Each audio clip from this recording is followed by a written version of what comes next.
ជាដំណាំដែលលោកពុកគិតបានដាំបងប្អូនទាំងគ្នាបាទគិតដាំតិចតួចទៅតាមផ្ទះ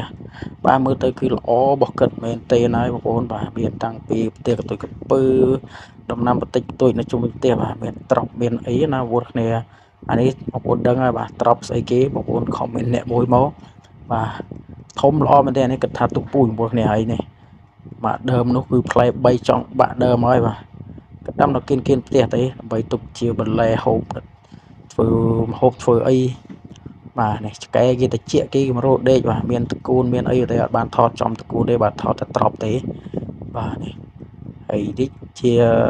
វីដេអូដែលខ្ញុំថតចេញពីកាមេរ៉ាទូរស័ព្ទទេពួកគ្នាបាទយកទៅកាត់កែលឿកែអីនៅក្នុងកម្មវិធី CapCut បាទនេះបាទនេះតួឯកដែលអ្នកដាំបាទដាំបានល្អមែនទេបាទអានេះពុកខ្ញុំបាទចាស់ហើយអាយុ70ជាងហើយបាទនៅពលាកយាយតានេះដាំបន្លែឆ្វេងផ្ទះណែឯងបាទកូនចៅក៏ទៅឆ្ងាយអស់ហើយមានណានៅចិត្តណាមួយទេមានតែខ្ញុំនៅចិត្តបាទនេះនិយាយអង្គុយដេកមើលទូរស័ព្ទអីទៅក៏នៅមានគេមកសុំបន្លែសុំអីហូប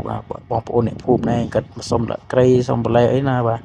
យើងចែករំលែកគ្នាតែបើយើងមានអីតិចតួចចេះចែករំលែកគ្នាបាទ